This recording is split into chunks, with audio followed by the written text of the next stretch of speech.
Imaginez une vie où tout ce que vous désirez coule sans effort dans votre réalité. Une vie où les rêves ne sont pas seulement des souhaits, mais des expériences tangibles à votre portée. Fermez les yeux un instant. Imaginez-vous en vous réveillant à l'éclat doux et doré du soleil du matin, en sentant la chaleur de ses rayons embrassant doucement votre peau. En ce moment, un sentiment de paix vous lave, comme si l'univers lui-même chuchote des secrets d'abondance et des possibilités illimitées. Maintenant, ouvrez les yeux. C'est l'essence de la technique de manifestation 369, une pratique qui promet de remodeler la façon dont vous percevez votre réalité. Mais quelle est cette technique? Pourquoi captive-t-elle autant d'âmes dans le monde? Et surtout, comment un ensemble de chiffres apparemment simples, 3, 6, 9, peut-il tenir la clé pour débloquer la vie que vous avez toujours aspirée? Restez avec moi, car ce que vous êtes sur le point de découvrir pourrait bien être le lien manquant entre l'endroit où vous êtes maintenant et la vie que vous êtes destiné à vivre. La technique de manifestation 369 est plus qu'une simple tendance. C'est une pratique spirituelle profonde ancrée dans les principes de la numérologie, de l'énergie cosmique et du pouvoir magnétique de l'intention. Cette technique a été popularisée par le génie énigmatique Nikola Tesla, qui a déclaré « Si vous connaissiez la magnificence des numéros 3, 6 et 9, vous auriez la clé de l'univers. » Mais que voulait-il dire par là? Et comment pouvez-vous exploiter cette énergie mystérieuse pour manifester vos désirs les plus profonds? Mais pourquoi ces chiffres 3, 6, 9, pourquoi tisse-t-il un tel enchantement? Dans la tapisserie ésotérique de la numérologie, ils sont plus que de simples chiffres. Ce sont des clés de l'architecture divine de l'existence. 3 chantres de la création, l'étincelle de la vie née de l'union des opposés, une trinité qui reflète les phases de la lune, la cire, la pleine et le décroissance. Sium avec la résonance de l'équilibre des désirs du cœur et la clarté de l'esprit, un hexagone de connexion qui se lie à l'univers. 9, la spirale éternelle, parle de transcendance, l'aboutissement d'un voyage qui se replie sur lui-même, en constante évolution, toujours entier. Ensemble, ils forment une cadence sacrée, une danse cosmique qui aligne l'âme avec les rythmes de l'infini. Avant de continuer ce voyage incroyable avec la puissance des chiffres, nous vous accueillons chaleureusement à Compagnon Zen. Si vous avez trouvé la paix dans ce contenu, veuillez aimer la vidéo, abonnez-vous à la chaîne et déposez 369 dans les commentaires ci-dessous. Répartions cette énergie ensemble. Ce rituel, ce délicat tissage de mots et de nombres, est une invitation à errer dans les paysages intérieurs de soi, à tracer les contours du désir et de la perte, de la joie et du chagrin tranquille. C'est un miroir tenu à l'âme, reflétant non seulement ce qui est, mais ce qui pourrait encore être. Dans l'acte d'écriture, il y a une remise en état d'agence, une douce rébellion contre les marées du destin, un murmure qui dit « Je suis toujours là, je rêve toujours, en devenant toujours ». Comme les vignobles de Bordeaux, embrassés par le soleil et trempés par la pluie, le soi est à la fois enraciné et atteint, ancré dans la terre mais aspirant au ciel.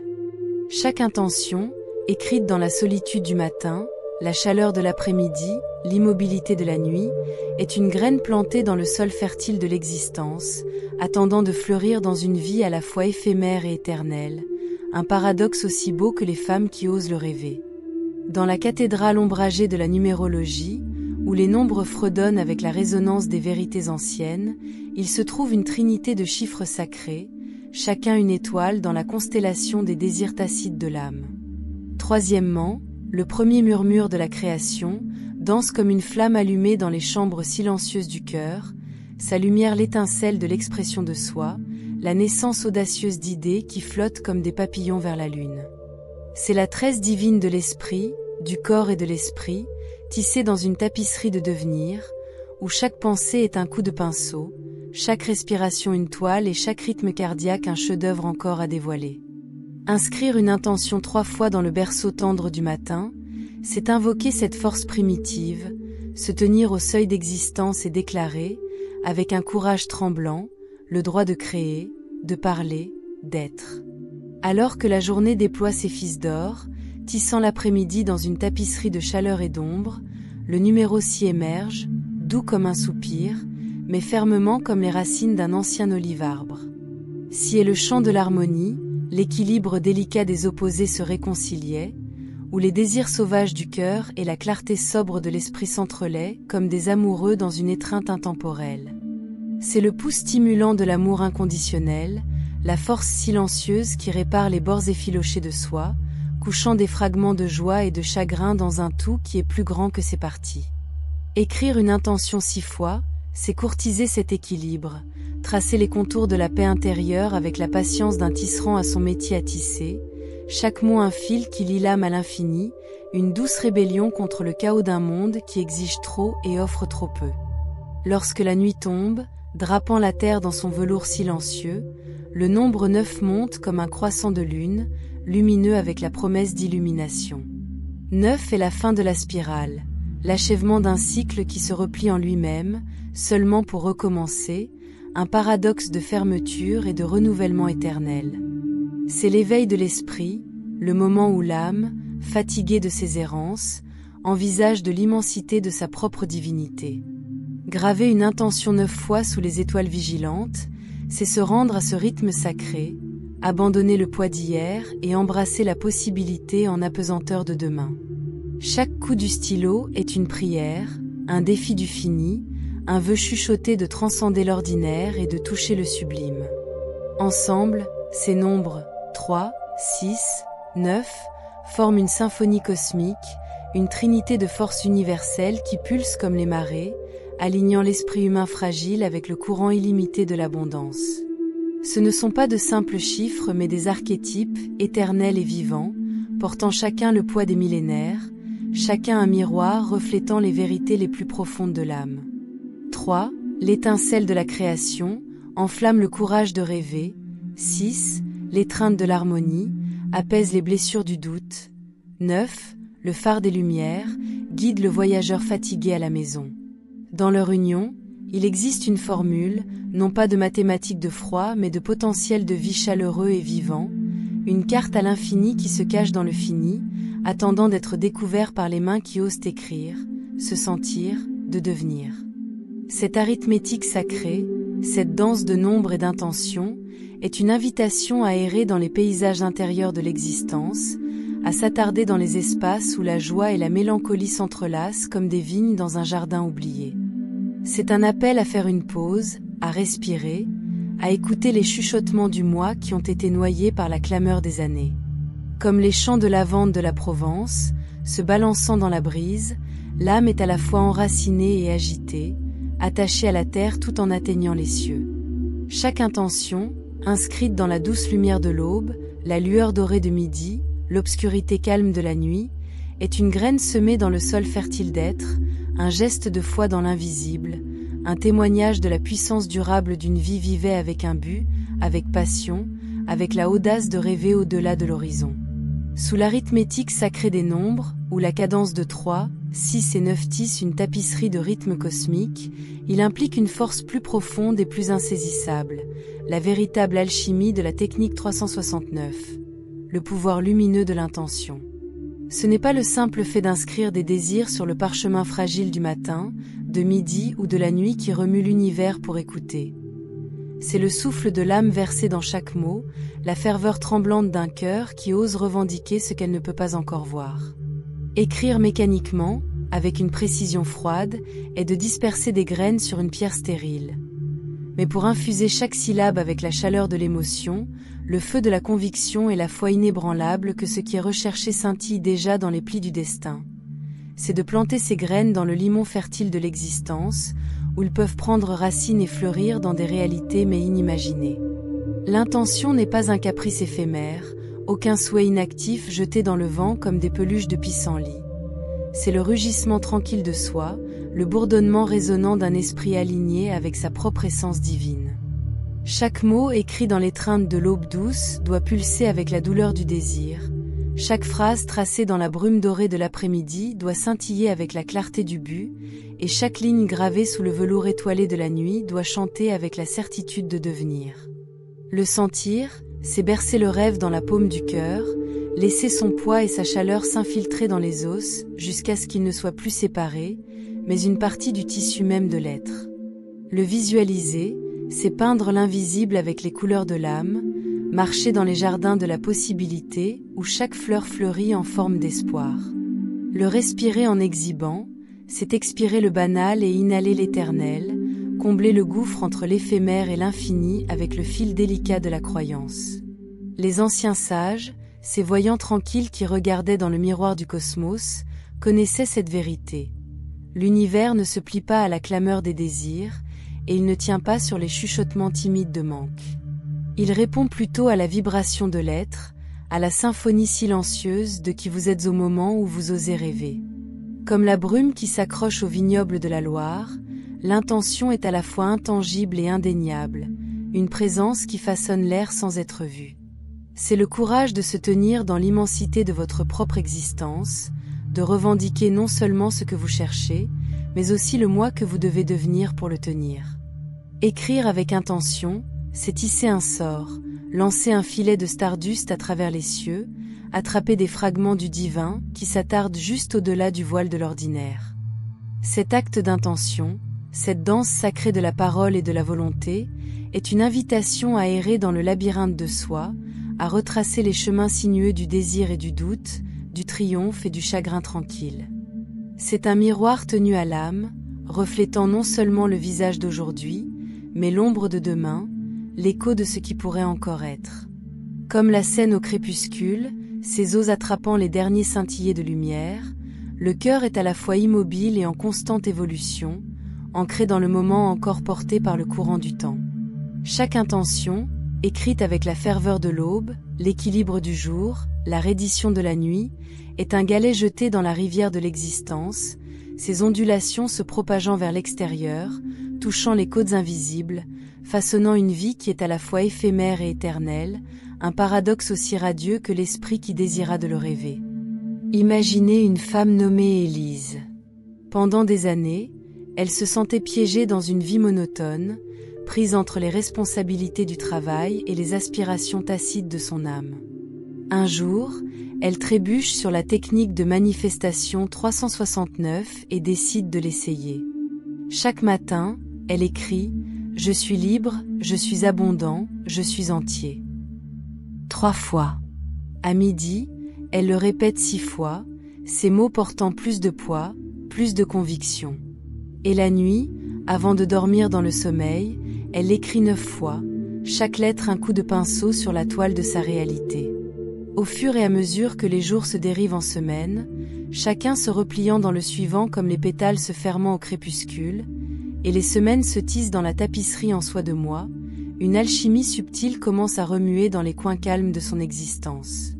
Imperceptiblement, comme le premier rougissement de l'aube rampant à travers une vallée endormie, sa vie se déplace, ses contours se ramollissent, ses bords brillants avec une nouvelle possibilité. Des opportunités inattendues se déroulent, délicates comme les vignes qui se tournent à travers les jardins de Giverny, leurs fleurs apparaissant comme si elles étaient invoquées par une main invisible. Les synchronicités, ces clins d'œil éphémères du cosmos, s'alignent sur des modèles trop complexes pour être un simple hasard, enfilant ses jours comme des filaments dorés dans le métier à tisser d'un tisserand. Elle se sent plus légère, comme si le poids des années s'était dissous dans l'éther, son spiritueux dynamique, plus attaché au pouls du monde, plus vivant, son cœur une lanterne brillant contre le crépuscule du doute. Était-ce la technique elle-même, cette danse sacrée des nombres et de l'intention, le rythme discipliné de 3, 6, 9, gravé de ferveur dans le tissu de ses matins, après-midi et nuit? Ou était-ce quelque chose de plus profond, plus ineffable? Sa foi inébranlable dans les forces invisibles qui bourdonnent sous la surface de l'ordinaire, les courants silencieux qui portent l'âme vers son destin? C'est peut-être à la fois un mariage d'action et de croyance, du tangible et de l'éthéré, comme la brume qui s'élève de la Dordogne, à la fois ancrée dans la terre et pourtant atteindre les cieux. L'acte d'écriture, de verser ses aspirations en mots, était un rituel de défi contre le banal, une rébellion tranquille qui a sculpté l'espace pour les miracles dans un monde qui oublie souvent de rêver. Pourtant, c'est sa confiance, sa reddition au mystère qui se trouve au-delà du voile du connu, qui a ouvert la porte à la transformation, invitant l'univers à chuchoter dans le langage du sérendipité. Ce déroulement, ce doux remodelage de sa réalité, n'est pas une proclamation bruyante mais un doux devenir, une chrysalide s'ouvrir sous le poids de son propre courage silencieux. Chaque synchronicité est une chapelure sur le chemin, chaque opportunité un miroir reflétant la vérité de son propre pouvoir, sa propre divinité. Se sentir plus léger, c'est perdre les enveloppes de vieilles peines, laisser les vents de changement balayer les chambres du cœur, éliminant la poussière de ce qui allait faire de la place pour ce qui pourrait être. Se sentir connecté, c'est sentir les fils invisibles qui la lient aux étoiles, aux étrangers qui traversent son chemin, aux rythmes anciens de la terre elle-même. Se sentir vivant, c'est se tenir au bord de l'infini, goûter le paradoxe doux amer d'une vie à la fois éphémère et éternelle, une seule note dans la symphonie de l'existence mais résonnant avec le sens. Dans cette délicate interaction de foi et d'action, il y a une question qui persiste comme l'odeur de la lavande sur une brise d'été. Est-ce la technique qui plie l'arc du destin, ou est-ce l'audace de l'âme de croire en l'invisible, de faire confiance à l'invisible, d'aimer l'invisible?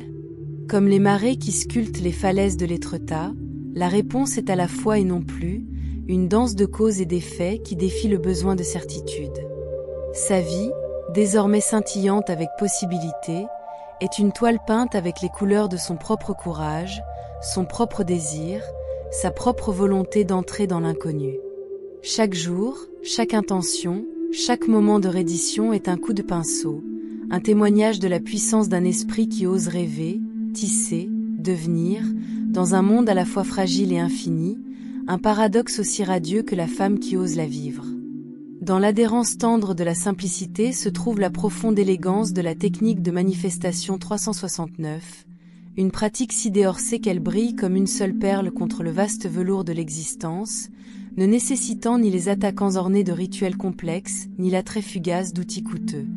Tout ce qui est nécessaire, c'est l'humble alchimie d'un stylo, un glissement de papier et l'audace silencieuse de faire confiance à la puissance illimitée qui remue à l'intérieur, une puissance aussi ancienne que les vents qui taillent les falaises de Brittanie, aussi éternelle que les étoiles qui couronnent la nuit provençale.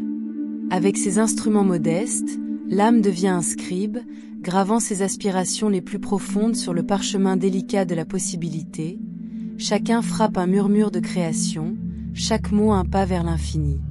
Pourtant, la véritable essence de cette pratique transcende la simple mécanique des nombres et le rythme de la répétition, car ce n'est pas l'acte d'écrire seul qui tisse le sort, ni la cadence sacrée de 3, 6 et 9 qui déverrouille les secrets de l'univers. C'est le sentiment, cette poussée sauvage et viscérale qui traverse les veines comme une rivière se libérant de la glace de l'hiver, un courant d'émotions si puissant qu'il s'enouvrait de la fréquence du désir lui-même.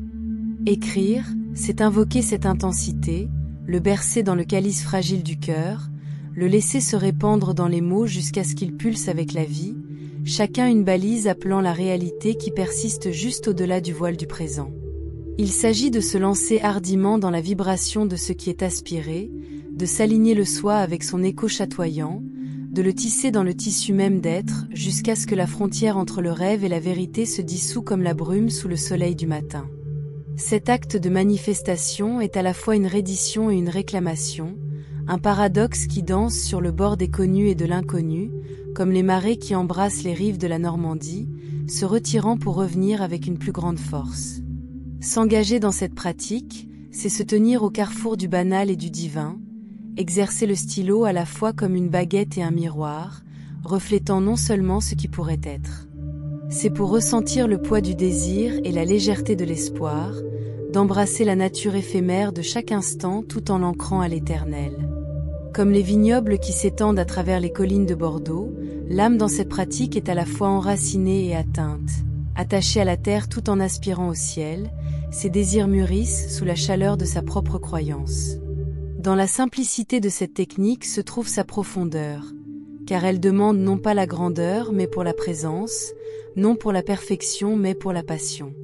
Chaque mot écrit est un vœu, chaque répétition une prière, chaque vague d'émotion un pont entre le soi et le cosmos. Pratiquer cet art, c'est errer dans les paysages intérieurs du cœur, tracer les contours de la joie et du chagrin, de la peur et de la détermination féroce, et de trouver dans leur interaction le courage de devenir. C'est vivre dans la tension de ce qui est et de ce qui pourrait être, de tisser une tapisserie d'intentions qui scintille avec les couleurs d'une vie pleinement affirmée, une vie à la fois fragile et infinie, un paradoxe aussi radieux que l'esprit qui ose le rêver. Alors ce soir, avant de fermer les yeux, prenez un moment pour vous demander « Qu'est-ce que je désire vraiment ? Quel rêve ai-je enterré sous des couches de doute et de peur de soi ? Et que se passerait-il si, juste un instant, vous auriez osé croire que le pouvoir de manifester votre destin est déjà en vous ? L'univers attend. Les numéros appellent. 3, 6, 9. Voulez-vous répondre ? Si vous êtes arrivé jusqu'ici, nous vous remercions vraiment d'être ici et d'avoir adopté ce contenu avec un cœur ouvert. Votre présence est un cadeau et nous sommes reconnaissants du temps que vous avez passé avec nous.